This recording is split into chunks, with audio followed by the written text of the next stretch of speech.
Hey y'all, it's your sugar here. And guess what time it is? It must be 7:30 on a Wednesday night because here we are. And we're about to talk women's boxing. I am Natalie SUGAR Brown. For those who don't know me just yet, let me introduce myself. And for those who are true to the show, let me reintroduce myself.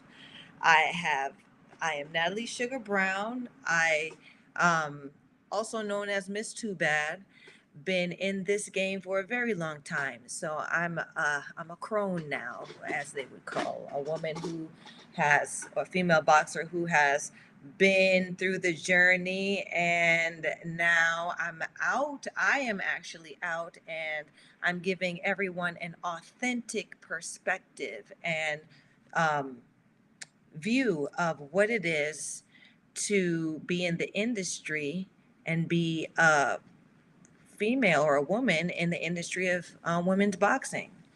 Um, so, yeah, I've been an elite level fighter for the majority of my career as an amateur and as a pro. You can Google me. I've had some good days at the office and I've had some bad days at the office. But guess what? Sugar know the business. Okay, so um, tonight's title is What Women's Boxing Sells. Oh, Michael chimes in. I'm so happy to see you, Michael. Hi, Sugar. Happy Hump Day. Happy Hump Day. Let me tell you, because this Wednesday sure enough been tough on you, girl. Sure enough been tough on your sugar, but I'm glad that my guys are here and present, and we can all get together tonight and have our little party as we normally do on Wednesdays. Let's see who else chimes in. But we're going to talk the talk tonight. Mike, you know what? We want to have a conversation. Let's talk because tonight is talking about what women's boxing sells. My lovely assistant has some images, and we're not going to show them just yet because I'm going to introduce the topic. Meaning, like I always say, women's boxing, even though we fight, we are very different from the industry of male boxing. We do not promote or sell ourselves in the same way, even though right now they're trying. Promoters like Eddie Hearn, De La Hoya, Golden Boy, Top Rank. These larger promoters now that have opened the door and let some women into their stable are are selling us in the sport. But I think they have a lot to learn when it comes to how to sell a woman boxer, not female boxer, woman boxer. Okay, because there's a difference in being a woman in the sport and just being female by gender in the sport. Okay, we're gonna visit some of that talk now. Okay, so how women's boxing was sold back in the day, um, when it first started, back when in the 1920s, women were boxing, and yeah, we were boxing back then, and it was really like a circus act type of thing, a sideshow. But women were scrapping too in barnyards and, you know, uh, underground stuff. They took the damn top off and had the bra on with I mean, I've read stories where you women, we we didn't use gloves. We were like actually fighting. So, wrap the hands and grow the nails. Y'all see Sugar got nails now, but yeah, because sometimes it was really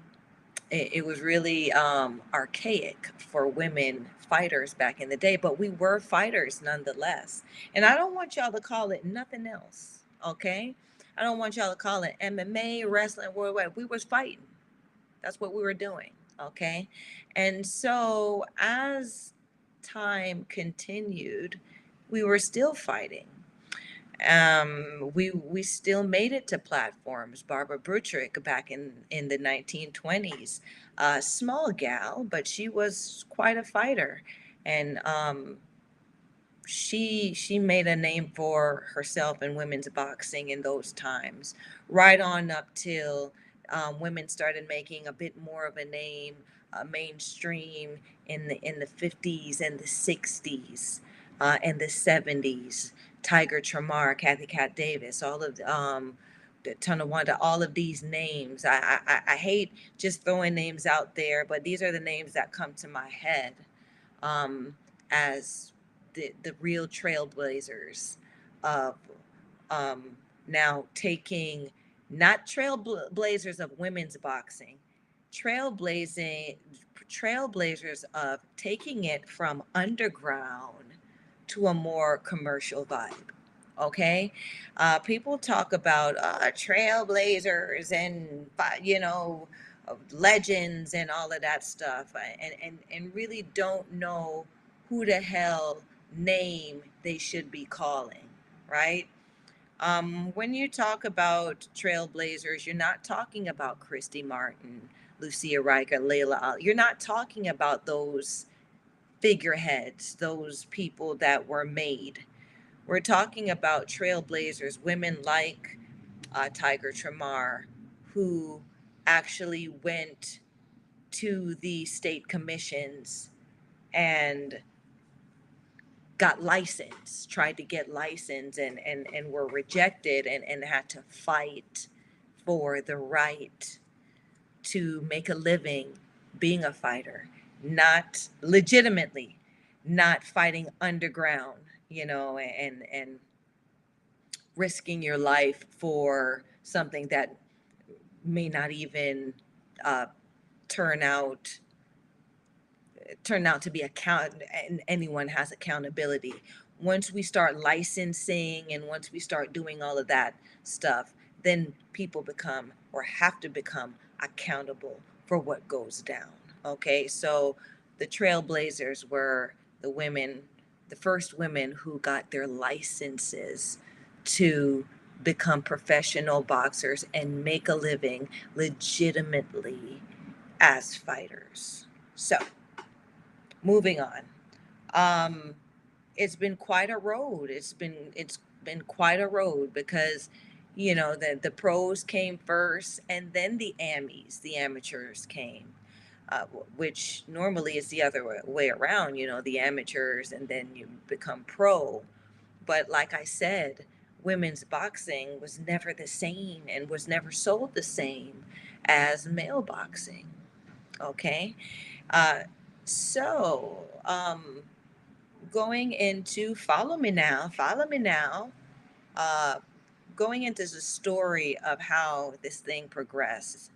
I was a part of the first wave of women's amateurs that made a difference in the industry, and uh, put countries on the map, put programs on the map where they are legitimately training women on an Olympic level in the discipline of boxing to perform. Okay, so I proudly uh, claim that, along with a lot of my other peers who uh, their names kind of fell by the wayside.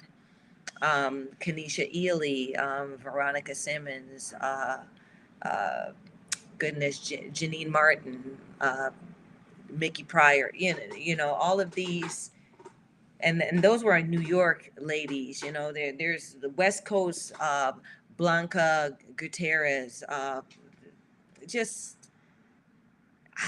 the list goes on, and I hate naming the names. I'm sorry, y'all. Today is a hump day, so I don't have the list of names, but I'm gonna come back with those names because they do need to be spoken. But Cindy Zamudio, and she was quite a heavyweight. Um, Letitia Robinson out of Chi Town. These names, these women.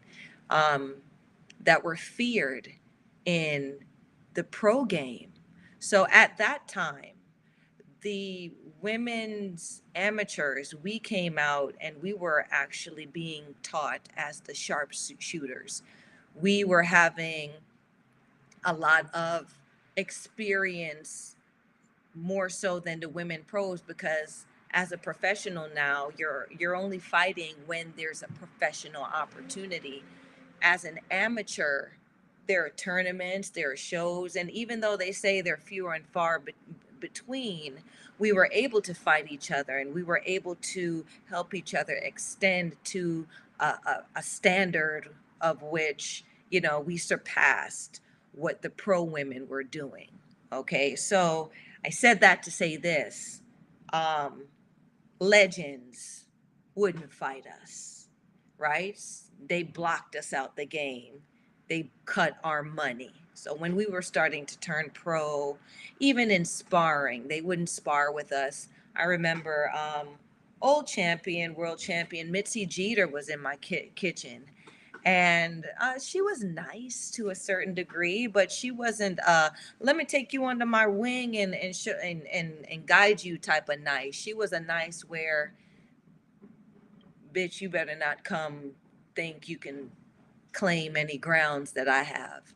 So as the female and as the pro female in the in the circle, or in that kitchen, in the gym, oh, we had some spirited nights where, yeah, I was a scrappy young girl to say to her, I'm here, you finna respect me, and I got the IQ that's gonna make you work. Okay, so uh, thank thank her for that. But there were also pros out there that did take you under uh, their wing and used encouragement. Not that we were best friends, but the encouragement was just tremendous. Pros like Chevelle Hallback, pros like, goodness, she fought Christy Martin. Christy Martin was not, and I'm going to say this, I mean, not Christy Martin, Mia St. John. Not Christy Martin, because I didn't meet Christy, but I did meet Mia St. John. And she was not nice. Okay. People have their stories and she's a sweet or whatever, but I tell you, it's a competitive game, so when a female comes onto the territory and you may feel that she has some attributes that may be comparable or surpass you, the environment becomes competitive, and some of these broads are catty. Okay, that it is what it is. Mia St. John, you was a catty broad. Okay. Um, Other, Isra Gergra, she fought Christy Martin, same type of deal. Hi, bye, but there's nothing where, there was any camaraderie there. um, Nina Allen, she was very nice. She wasn't to take you under the wing, but you know she lent her perspective whenever whenever needed, and really that's that's what you need as a young woman growing in the game. And that's what you need as a broad in the game. That's what you need as a crone in the game. You need that camaraderie. You need that respect. You need that mutual understanding of the standard that we're all going to operate at. Ah, but I strayed off topic. Um, Going back to what sells now. So we're going back to what sells. And uh, the thing about women's boxing and what sells in women's boxing is some of us take the easy road and some of us put our blinders on and focus on just trekking the road. The easy road is I'm going to get by on my beauty. I'm going to get by with the boyfriends or the relationships that I can somehow manage to manifest and get the best out of it. And I'll use my womanly wises to get what I need and what I want out of the game. The other extreme is, no, I ain't playing no games with no one. I'm not trying to be friends with nobody. I'm a fighter. I can fight. I'm going to let these take me as far as I can go. So that's from one extreme to the other. Easy way, right? Hard way, because um, when you focus on that, on just fighting to get to the top, uh, it's a hard road. You get blackballed. You get barricaded. People shut that door. They don't want to fight you because they know it's a hard fight and they know that they will have to fight, right? They would much rather fight uh, the ones that get there easy, because those girls get the attention, and I mean, or those bras get the attention, and they get the opportunity, and you just might be able to clip one of them. Okay. So, I mean, that was the game. And then you have that comfortable median, where the fighters like Sugar, where, yes, I do use my womanly wiles to leverage myself on certain platforms. But at the end of the day, I can fight, and I will fight, and I want to fight. Okay. It seems like those who walked the road of that, even till now, are the ones that somehow luck out doing it the easy way. We got somebody chiming in. Zev, it's not just about fighting if you're attractive and can. Okay, so I agree with you, Zev, and thanks for chiming in. Listen, it's hump day, but we got this party started. Zev comes in, and corrects themselves. Zev says it's not just about fighting if you're attractive, it's and you can fight. Okay, so I totally agree with that, because it's about marketability, right? And beauty is in the eye of the beholder, right? So yes, it's not just about fighting.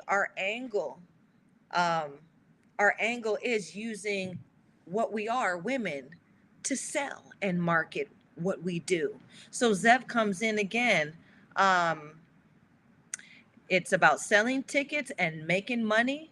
If you're attractive and can fight, you are more marketable. And then comes in to say, sorry, on my iPad, it's a business. Yeah, you're absolutely right, Zeb. I agree 100%. Okay, so it is about selling tickets for men and for women. But how are tickets bought, right? How I would market myself in selling tickets is different than my male counterpart in selling a ticket, right? Some people just like to see women fight and behave badly. Some people don't want to see it, right?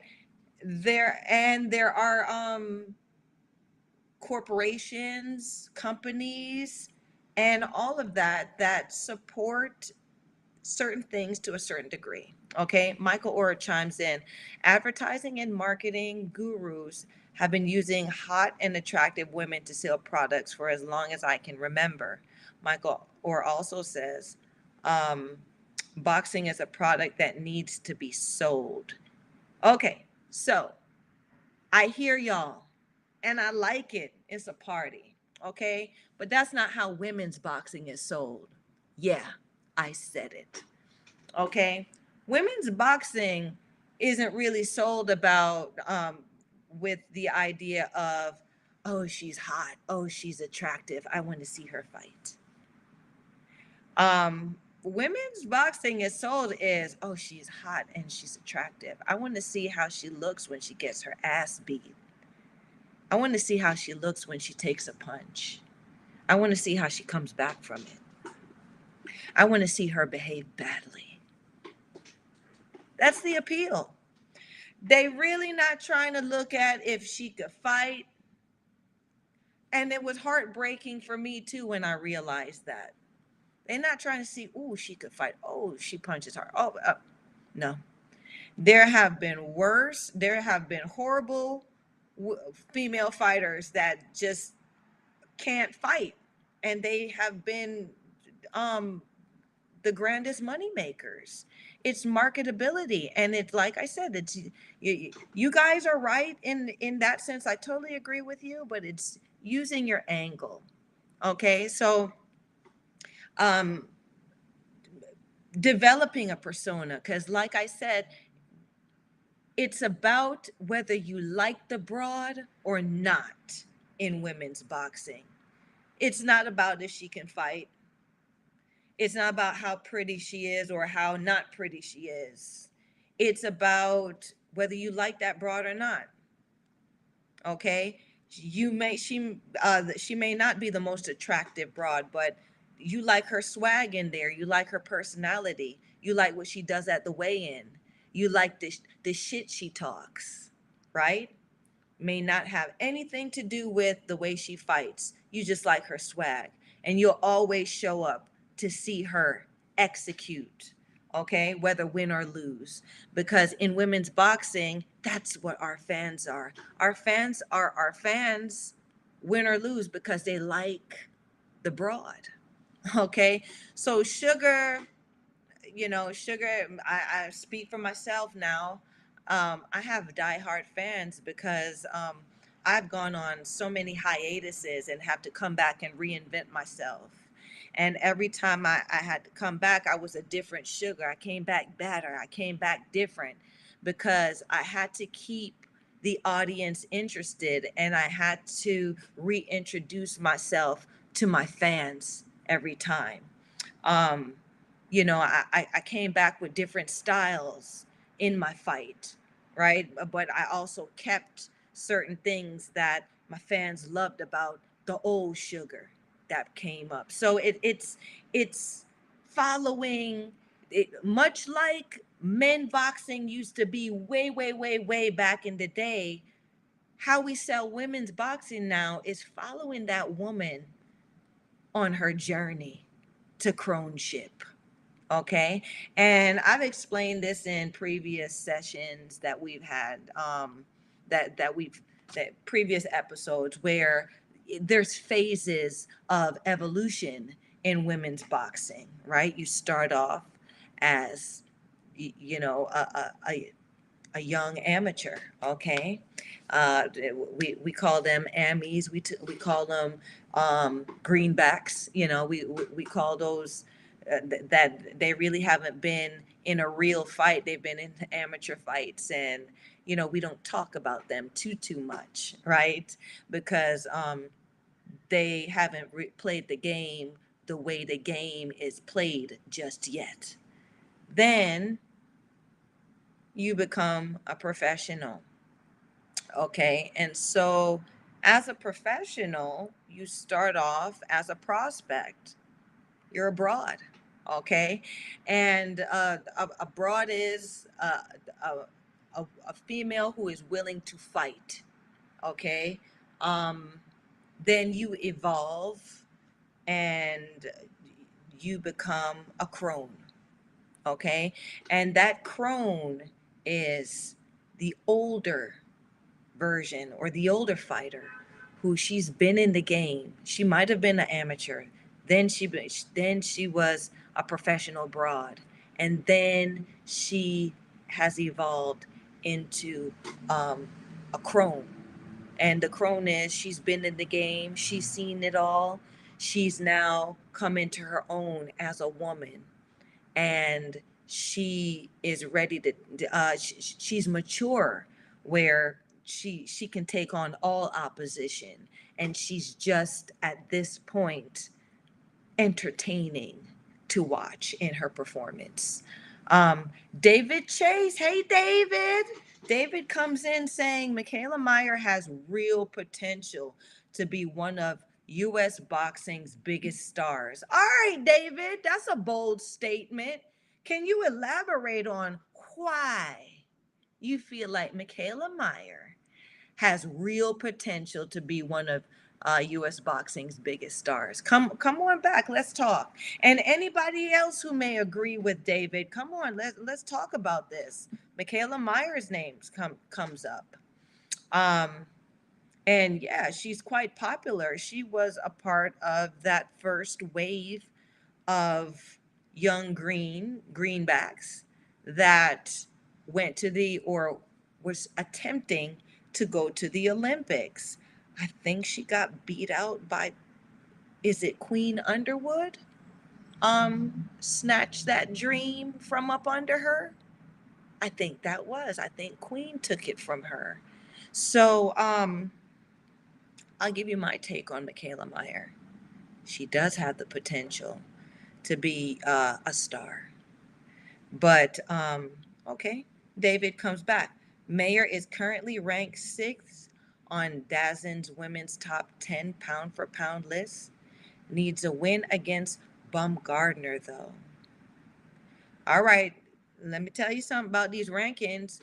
Don't come up on the show with no rankings from DAZN, no ESPN rankings, no ringside rankings. All of those ranking uh, lists or all of those panels are paid for. Okay? Them peoples, Michaela Peoples, her promoter pays those people to put her name on pound for pound lists. Michaela ain't fought nobody to be considered a pound for pound. Okay? Yes, she fought Erica Farias. Erica Farias, okay, fights at 140 pounds. Michaela Meyer fights at what, 132 featherweight? Okay? Michaela and her people didn't play too many games. Okay? Until Michaela steps up in her opposition, in real matched opposition, I see her as a potential star, but right now she's just she's a paper tiger right now. I think Hamadouche beat her in their matchup, and because her promoter was the promoter of the fight, Hamadouche got robbed. Okay, so we're gonna call a thing a thing. She's she's pleasing to the eye, but I need to see her perform. She ain't that cute for me to watch her do this and make money that other real fighters should be making. She's not giving other fighters opportunities. Okay? Hello. So David Chase, Tiara Brown. When she steps up and she fights Tiara Brown, then win or lose, I can say, yes, Michaela Meyer has real potential. But she playing that paper tiger game. And I don't respect that and I don't appreciate that. She's too talented to be a fighter that hides behind those games. And that's what she's doing. And that's why she's not getting that's really why she's not getting the spotlight in the ring that she should be getting. Oh, she's playing Miss Commentator and she's doing everything outside the ring, but her ass need to be doing what she signed up to do, which is fight. And she needs to fight. uh she needs to fight um high level opposition, and she needs to step off of her home ground and extend herself and show the world that she don't need that protection, that she's a real fighter. um David also follows up with saying co-main on Clarissa Shields and Savannah Marshall. Okay. She didn't earn that. That just means her people's paid for her spot. Okay. She's always been up under Clarissa Shields. Now, Clarissa Shields is the superstar of women's boxing. People don't want to give her credit for that, but she's the superstar of women's boxing. If Clarissa Shields ain't, if her name ain't being called in it, nobody is trying to see it. Nobody's trying to look at it. Okay. And we need to call a thing, right? So Clarissa Shields versus Savannah Marshall. It's gonna be it's gonna be a very interesting match. I don't see any of those girls knocking each other out, but I am very uh I'm very curious to see the IQ that will be that will be performed, what each lady's boxing IQ looks like at this point in their career. um I think they should have given uh more contenders an opportunity before this match came together. So they should have fought, each lady should have fought more killers getting to this point, because when you fight the killers, you add value to yourself and you add value to the game. Okay. And they're fighting the same high end opponents, right? The same women, body bags in there, slow ass body bags that can take a whole bunch of punches and shots, and they got people that put money behind them so they can be high end opponents. But there are real contenders like Raquel Miller out here that are licking their chops waiting for an opportunity to perform and test abroad out here. Test one of these champion broads out here. Um, Chris Peters. All right, you coming in, stepping in hotter this year. Okay, so Chris Peters comes in and says 130 pounds is a stacked division. I see it. I see it. 130 pounds is coming in with some good opposite with some good names. Chris, tell me who. Oh, you came in. Hyun Mi Choi would be a great test for mayor. I know, but will she leave Korea? Is she from? Is she? She's Korean, right? Listen, don't get mad at me, y'all. I'm not trying to say that all of those Asian countries are relatives, but I just think that I think Hyun Mi Choi is Korean. So this is it. Um, Disney Faker versus Faker. Okay, Hyun Mi Choi is, I mean, her style is straightforward. She got short arms, but she's big and she's tough. She could take a beating. Okay, and she just really just wears her opposition down. Now, a fighter like Michaela Meyer ain't knocking nobody out, and Michaela Meyer ain't hurting nobody. So her versus Hyun Mi Choi would be it would be an interesting match.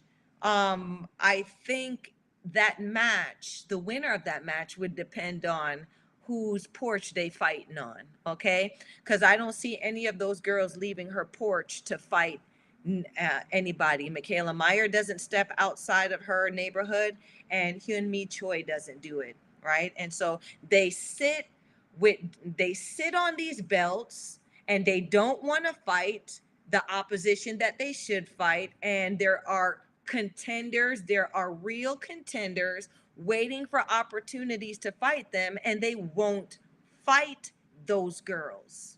Okay. Chris Peters comes in. Oh, David Chase comes in. Terry Harper in the mix as well. Yeah, Terry Harper in the mix. And you know what? I'm gonna say this. When she got knocked out by Baumgardner, this is what I saw and this is what I know. Okay, Terry Harper was struggling to make that weight. That's why Bumgardner knocked her out. Okay. Bumgardner is strong. But if you saw, and as a fighter, I can tell you this because the very same thing happened to me versus McCaskill. Okay. I'm devastating at my right weight. But what happened was I dipped down. I dipped down for a challenge. I dipped down because uh, I was made to go down to that weight. Okay? And when you're not in your weight class, you're a different fighter. And if you don't have your corner and if you don't have the proper trainers to prepare you to be the fighter that you need to be at that weight, you will, I mean, chances of you getting dropped or knocked out. I got dropped and then, they waved it off. I was stood up and I was ready to fight, but I was in McCaskill's backyard. So, and, they didn't want that fight to go on because look at it. It's out here. It's out here in the web. I was given just like I was taken. Okay. So it wasn't where there was a domination thing. It was just, you know, as a fighter, I wasn't in I was not in my right weight. Um, so yes, Terry Harper is a good one. I would love to see Terry Harper and Michaela Meyer fight. That would be a great matchup. Yeah. I would love to see Amanda Serrano go go back to that weight, go back down to that weight and fight Michaela Meyer, Terry Harper, Choi, right? Instead of hopping around and fighting the popular girl, which is what she's trying to do.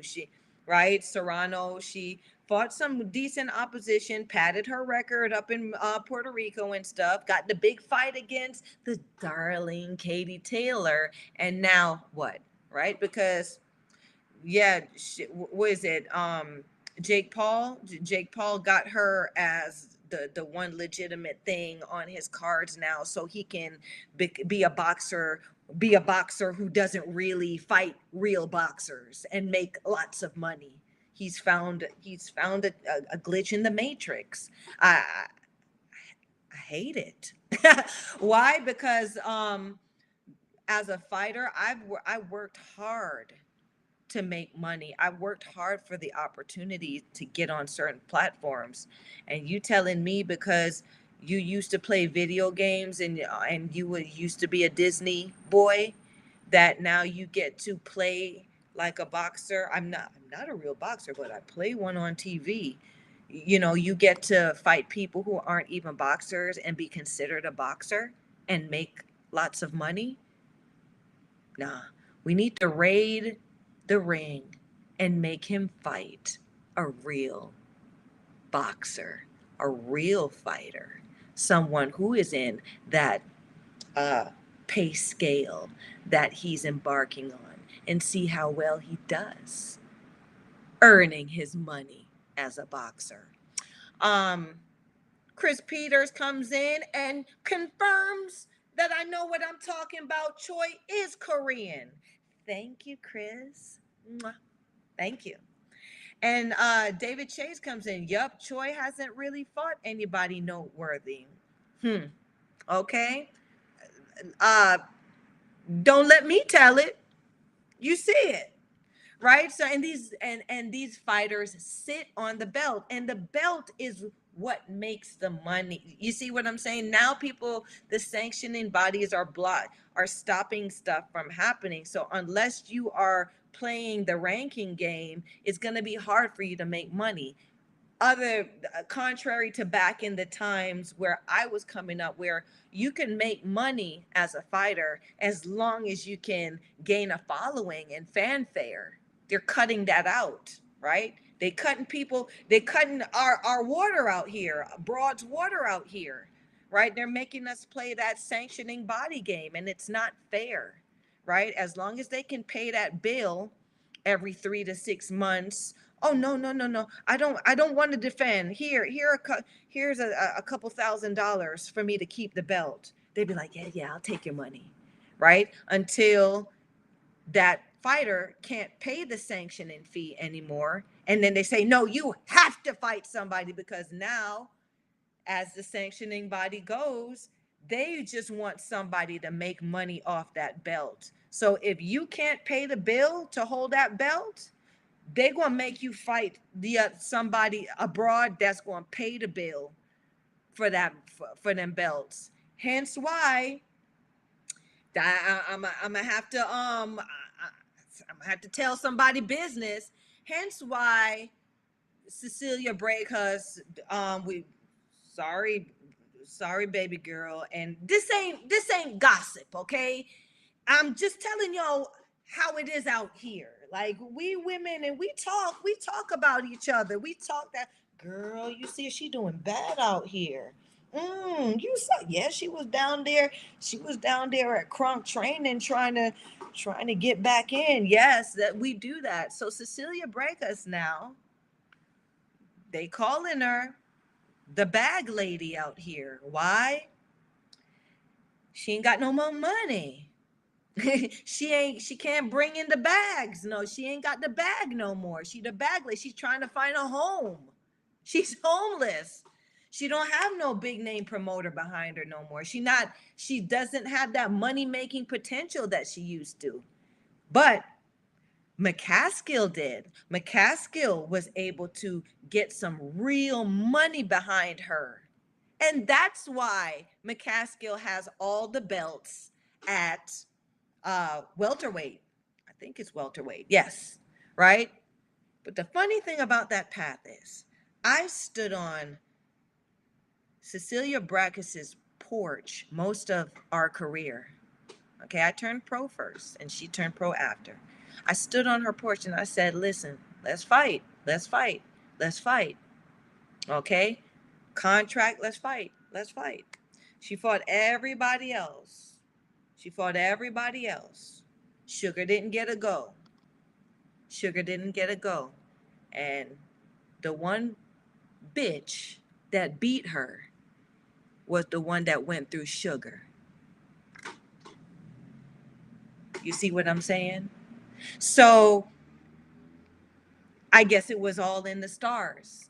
I felt good that it was McCaskill that took them belts off of her, right? Because she had to get through me. And I guess I legitimized McCaskill to say, okay, she could fight on that level. That's why they poured that money behind McCaskill. And now McCaskill, wild ass in there, windmilling and doing all that stuff. She's undisputed, and can nobody stop her from being undisputed, because she has money behind her. She has her people paying all the bills for all those belts. And she will keep those bills as long as she pays the bill. Her promoter is Eddie Hearn, so she's in a good cushy place until somebody can pay the bill, or somebody can pay a bigger bill than what she's paying, right? Leave tips and all that good stuff. um David Chase comes in and says Hearn tried to make a unification match between WBC champion Alicia Baumgardner and WBA champion Hyun Mi Choi. Yeah, Hearn tried to do that. How'd it work out for him?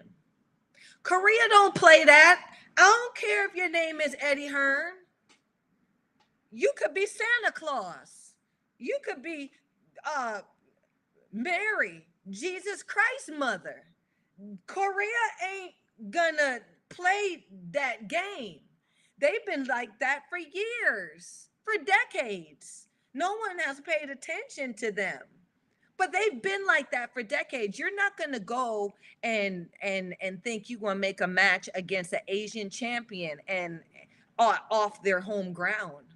They're keeping it over there. So unless Baumgardner fly her little caramel drop, sugar daddy complected self over to Korea to fight Choi, That fight ain't happening. Because Troy gonna sit on the belt.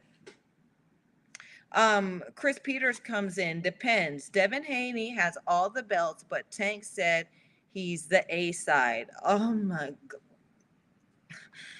Come on, Chris. I thought we was going to have a good conversation tonight.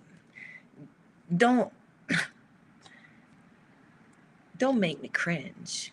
Now, with regards to Devin Haney and Tank and A side, B side, let me tell you something about Tank. Tank doesn't realize that he has reached the pinnacle of what he can be in boxing. Tank ain't got nothing more to give.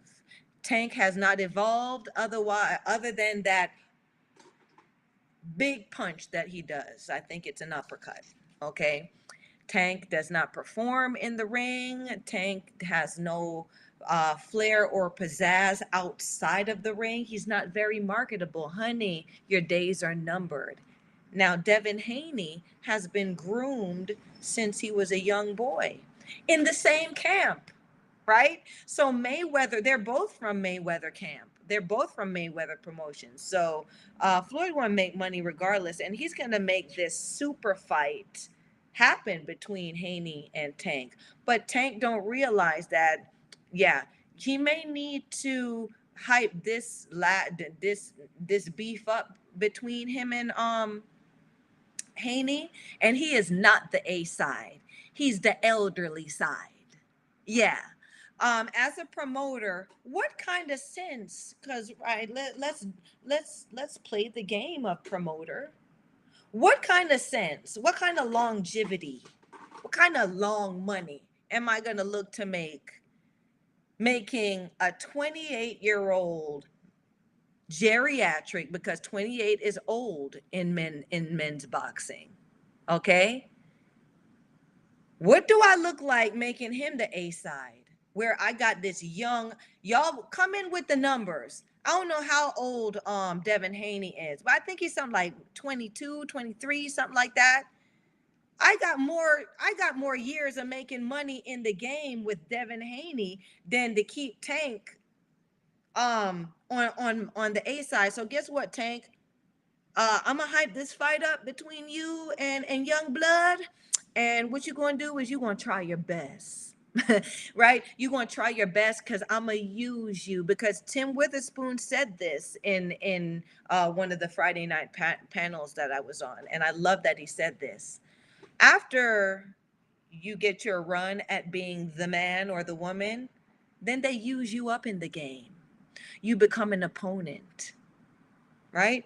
And your money or your value then becomes what kind of opponent you are. And you become a high end opponent until you get down the rung, right? To where you're just fighting now you're just fighting now because you don't want to end up parking cars at Ruth Chris. Yeah. This industry will chew you up and spit you out. And it's worse for the women. Um, the boxing knowledge comes in. Okay. Okay, you come in. High boxing knowledge. You come in. Layla Ali versus Ann Wolfe.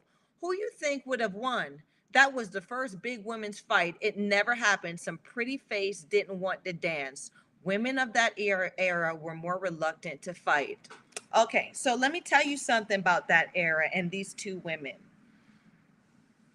Layla Ali cut a lot of women's water out here. Layla Ali knew she was going to come in the game, use her daddy's name, and block anyone else from getting opportunities if she had anything to do with it. There were a lot of contenders better than Ann Wolfe that were lining up for an opportunity for Layla Ali to show the world, I'm Muhammad Ali's daughter. I'm the greatest too, right? And she had the potential.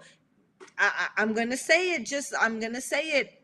Chris Peters, you mentioned was it Chris or David tonight that mentioned Michaela Meyer? Hmm.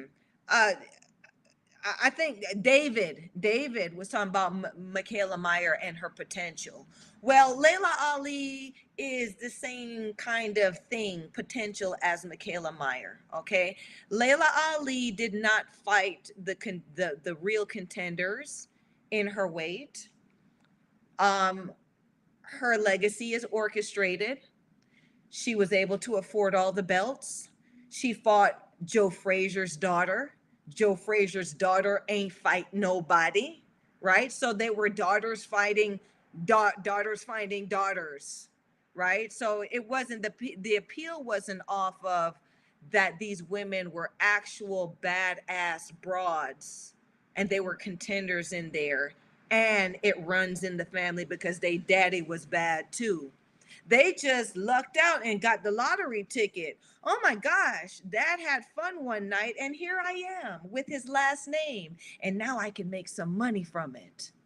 Yes, I'm going to say it like that. Now, Layla is a big girl, and Layla could fight to a certain degree, but she didn't extend herself to be any to be a contender that us real women in the game could respect, right?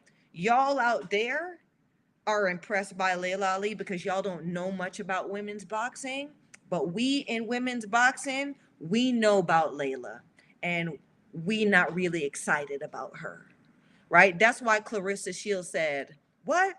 I'll dust that hoe." And we were like, let the church say, amen.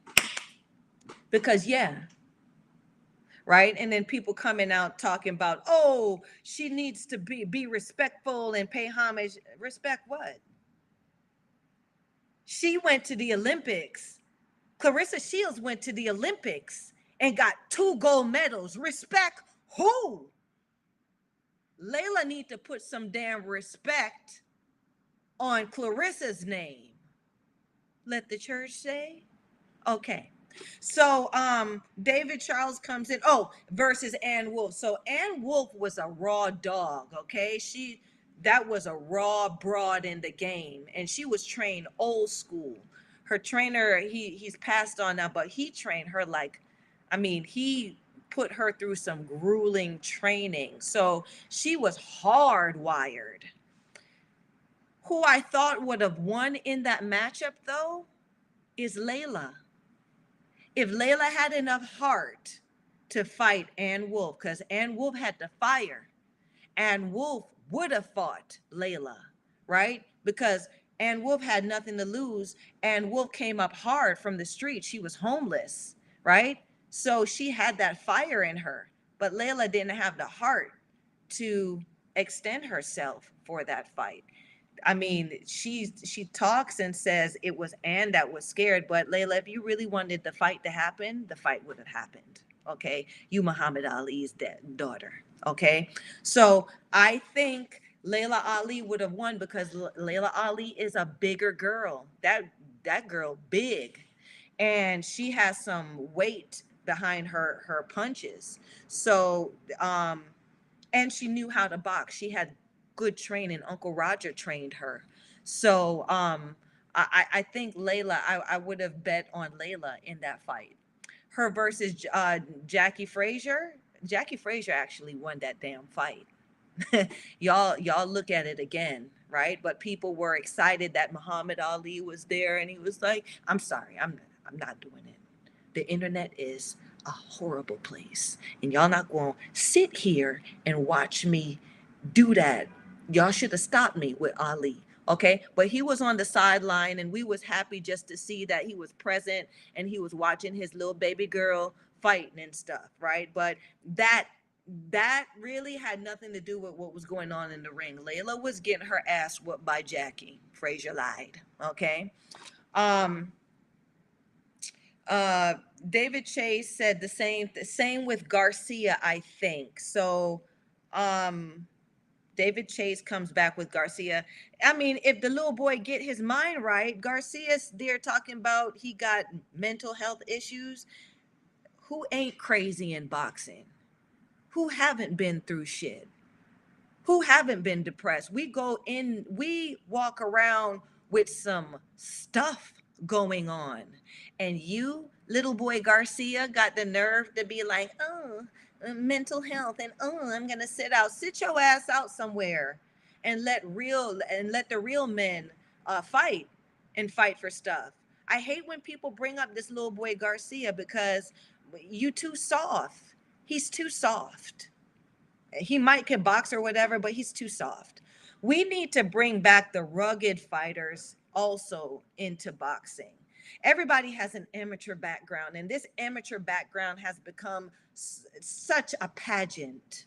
It has turned into pageantry. Okay, to where, oh, he has this belt, oh, he was in this tournament, and he's backed by this group and he rolled with these people. What about the people off the damn streets, right? That's been fighting underground, right? That have earned their keep, that um had to survive. Those people are champions too, and they used to make their way through the boxing world too and become champions, right? But now it's become a soap opera, which is what I don't like about the industry now. And it's coming, it's pouring into the women's boxing game as well. The boxing knowledge comes in and says it's more fearlessness in women's boxing lately. We appreciate that so much. Michaela Meyer versus Alicia Baumgardner, Clarissa Shields versus Savannah Marshall, Katie Taylor versus Amanda Serrano. Men ducking fades. So I'm going to tell you this, okay? All of those people except for Clarissa Shields are ducking. Baumgardner played that damn game, and you can see she got her ass got beat by a real. Look at her record. She was playing that game and she thought she was cute out here until she pulled a real card and they beat her. I think she might have, I don't know if she got stopped, but she got beat bad in the fight she lost. And it was because she was playing that game. Okay. So all of those women, Michaela Baumgardner, Savannah Marshall, yeah, I'm gonna say that. Katie Taylor, Amanda, they playing this game. They ducking. They are ducking. They are ducking. Who have they fought? That's the thing. That's what make a killer. A killer makes a killer. Who have these girls fought? Who have they fought? Name me a killer that they have fought. Now, I would say Clarissa Shields fought one killer I know she fought was Show Nuff. What's her name? Her name was goodness. Come on, my lovely assistant. Come on with the name. We call her I call her Show Nuff, and her name is Sugar's bad with names. I'm sorry, y'all, but this one was no joke. She was the 140-pound. She had all the belts. I think super welterweight. She had all the belts. I would have loved to see her versus Jessica McCaskill. Um, Goodness, her name is at the tip of my tongue. They call her the boxing grandmother because she was old. She was a crone at the time that she bust. Um, Goodness, she's about to get inducted into the Hall of Fame, and her name escapes me. Y'all come. Um, Chris Peters comes in and says, "Yup, a loss is not the end of the world. You can lose and your stock still go up. Depends on your performance." Let the church. We have. Are we having a party or are we having church? Yes, you moving my spirit, Chris. I like it. That's what it's about. That's what make you like the broad, the fighter that she is. It's not whether she wins or she loses. It's whether she gets in there and she shows you how bad she is. She shows you where she's willing to go in a fight. That's what that's what it is. And that's what builds your stock as a female fighter, right? It's not about winning, losing, what my hardware is, what my belts are. Listen, I always say this, I got several belts in my closet, okay? And I'm still better than some of these broads. Several belts, meaning that they ain't sanctioned belts, they belts. And let me tell you something, that them belts right there, way heavier than them sanctioning belts, because Sugar is a bad broad. Sugar was a bad crone out here, right? My name got respect in these streets, okay? I was, and check the record from amateurs, I was one of very few fighters that could knock a bitch out clean. Yeah, not pity pat. We wasn't going to no decision. I lived by the sword and I died by the sword in there, right? If I didn't knock your ass out, you gonna have to clip me. You see what I'm saying? Um, right? But now I get to talk about it and I get to share it. The boxing knowledge comes in talking about don't be so mean. I'm not being mean. I'm not being mean. I'm calling a thing, right? I love all of my sisters out here in boxing. I just gotta call them on the bullshit. Okay. Um, sorry y'all, I got the plug in. I gotta call them on they bull jive because it's too hard. It's hard out here it's hard out here for a female boxer. And for you to be out here faking it while there's real ones out here in line struggling, trying to make a living, trying to make a dollar doing this, it's not fair. You're not adding to the game, right? You're you're the reason why women's boxing ain't making no money. And you're the reason why we're not building and evolving. The boxing knowledge comes in and says, Amen. That's right. Chris Peters comes in and says, Shields is versatile, highly decorated champion. She's more skilled and more talented than Marshall. Shields outboxes and outwork Marshall. IMO. I don't know what IMO means. Remember, I'm an old lady, so you gotta keep me up on these little shortened terms, okay?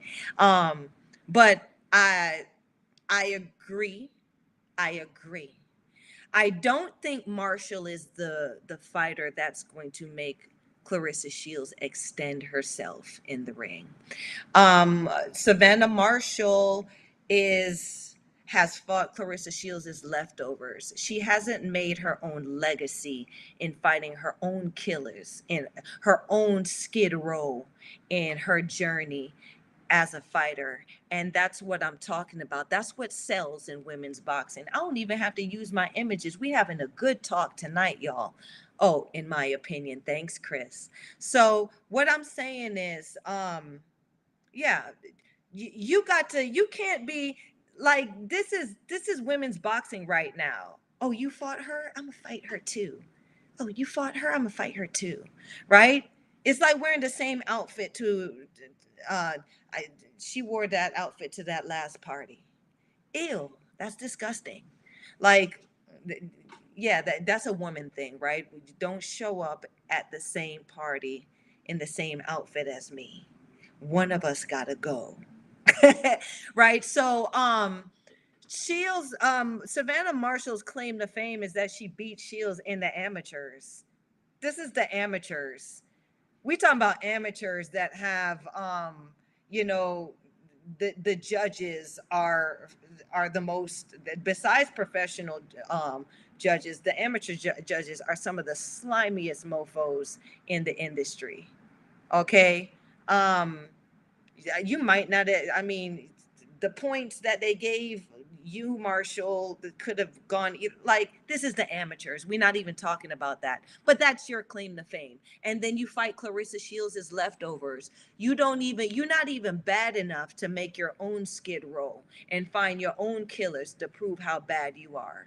Right? You fighting Clarissa's leftovers. She already solved those problems. Okay, she already solved those problems. Um, what's the thrill in watching you fight them? That's what I had to say about that matchup. It's not a mega fight. It's mega to where, okay, there's history, there's beef. I like the shit talk between both of them. But like I said, I wish there would have been more in that climb where they now come together, right? None of them fought. I keep saying this, Raquel Miller. None of them fought her. Raquel Miller was a great contender, even in the amateurs. And you telling me, Marshall, you couldn't fight her? Like, who's out there? Tika Hemingway. Tika Hemingway. Okay, look these broads up. Okay, and these are girls that they didn't get the seat as the top national champion, but they were some bad greenbacks out there, and now they're broads making a living professionally boxing, and they're evolving as well in the game, and no one's giving them a chance. No one's giving no shine under the spotlight because everybody's so starstruck over the popular girl. Let's not do this. Bring some names to the table. It's some bad broads out here. It's some killers. Make these girls accountable. Make these champions accountable for their resume, right? A killer makes a killer. You show me who you fought. Who you fought is the caliber of fighter that you are. Chris Peters saying, LOL at David Chase. Shields will give Marshall that work. And when she does, people who picked Marshall will be full of excuses and not give her an ounce of credit for doing so. I said it. You damn right, Chris. And I said it when I first got invited on the on on the Talk and Fight panel. I see this as a trilogy. I really do. I see Shields versus Marshall as a trilogy. The first one is not going to go, it's going to be so close that we'll have to see it again. And then when we see it again, right, then the decision may be a fucked up, beep, I'm sorry, maybe a screwed up decision, and then we'll have to come back and do it one last time to get closure. And these girls, the mega match, the money happens 3 times. Okay, and then after that, then what? Clarissa Shields is engaged. I see her I see her retiring and becoming something else in the game. I see her, if no one else, if they don't allow any of these, Oksana Castillo, who has to go to heavyweight now because they blocked her. Oksana Castillo, I think she's out of Dominican Republic, got used up as an opponent through this game, and she is a hell of a fighter. She's a monster. Okay. But they do that. They do that to the contenders. They do that to the real fighters. And that's why women's boxing won't make any money and don't make any money, because you are as good as your weakest link. And if we're not even hyping up our weak links, our opponents, our journey women, if we're not giving them any credit, how are the champions gonna bring money to the game? Right? Ain't no broad out here special enough for me to care about who she fights. I don't care. I've seen better fights uh, on Black Friday in the Walmart parking lot than some of these championship fights, some of these ticket selling fights. Yeah. So I mean, we have to we have to start we have to start talking about this. We have to call a thing a thing. We have to raise the expectations for these broads out here, for these so-called potential, these champions, these Disney girls that look like the girls next door. But at the end of the day, you got to fight. You got to be a fighter. That's why we came in this, right? Because we came in here to fight. We came in here to be the baddest. Um, David Chase says, it's a great fight for women's boxing. It could go either way. Nah, it ain't gonna go either way. Clarissa has too high of an IQ for Marshall to get over on her. And Marshall has not fought anyone in the game to extend herself to the level of where she's going to be a problem for Clarissa Shields. She doesn't have the power to hurt Clarissa Shields.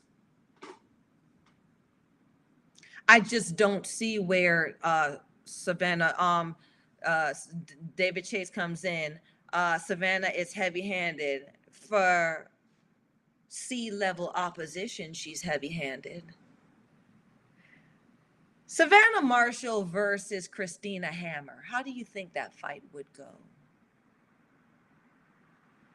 Christina Hammer is a heavyweight by nature, and Clarissa Shields drugged that broad from post to post in the ring. How do you think Savannah Marshall would do against Christina Hammer? And why didn't Savannah Marshall fight Christina Hammer since she loved Clarissa's leftovers? That would have been a great test. That would have been a great sentiment as to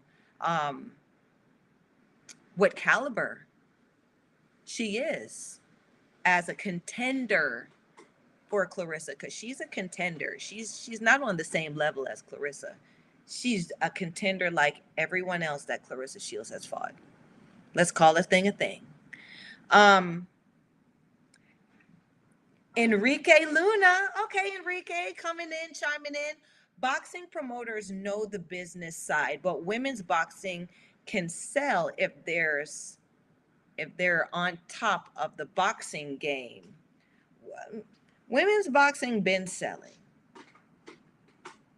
I'm just going to make that clear. Women's boxing's been selling. You don't know the money that's being made underground with women, right? That's that underground money. These men now, or these promoters that are filtering the game and allowing some of us to come in and allowing and dictating how and who makes money is one thing, okay? But women's boxing was always selling. There has always been money in our game, right? It just all depends on where you're trying to get the money from. It's a difference between a drug dealer and a corporate man, right? There's a difference. What was it? Al Capone was a mobster, successful mobster, businessman. And then we have Jimmy Carter. It's the same, right? Just depends on what end of the spectrum you sit at. That's what I got to say about that, Enrique. But thank you for making that point. But I want you to see that perspective there. Okay. So my lovely assistant had a whole slideshow, and I had a whole thing to talk about, but we'll wait. We want to save that till another time, because we had such a great conversation tonight. It was a spirited conversation. I love the input of all the misfits. I call y'all misfits because y'all are chiming in to a woman behaving badly online and talking about other women behaving badly. And you have to be kind of, you can't be walking the straight line. You got to be a misfit to show up for something like this, and I appreciate it, you guys. I appreciate everyone's take on how these fights are going to go and what they see, because that's really showing me that the depth of knowledge that it is is growing for women's boxing is real. Y'all are real. What you have to say is real, and y'all know what you're talking about. I love it. It excites me to have these kind of conversations because it really it's sometimes these conversations are few and far in between, and let me tell you, it is so sexy to be talking this talk, right? uh, sorry, I tend to behave badly and I tend to walk the line, but it, that's just a part of me, and that's just sugar. Okay, so I'm going to call it a night, you guys, unless we have anything else to say, unless there anybody else that might want to chime in with any questions. You don't have to. There's no such thing as a stupid question. There's no such thing as a stupid comment, right? We're having a conversation and we're getting to know each other, and really that's what it's all about. The boxing knowledge comes in. We love you, sister. You stay real. Oh my gosh, thank you. Call me sugar. um Thank you, David. David Chase gave me the gloves, saying, that's right there. Is that a pound? I see that as a pound, so I'm gonna give it back. That pound, okay? I thank y'all for chiming in, and come back every Wednesday at 7:30. At least try. I look forward to seeing y'all. Like, subscribe, share this sugar. Okay? Share this sugar. Right? It's always a party when we link up. I I like behaving badly. Let's do it more often. Okay? What? Chris Peters comes with the pound with the boxing glove too. I got you. Thank you, baby. Like, subscribe, share this sugar. The boxing knowledge comes in right on, sugar. We will be back. Thank you. I look forward to that. Okay, and y'all come in and bring some names to the pool. Tell me, bring some names. I want to know who y'all like. I want to know what y'all think, who your favorites are out here, right? And find some girls that are in the gutter right now. Find some girls underground. Find some names that you think that might be a baddie to make a dent in the game. Come back, like, subscribe, share. Okay?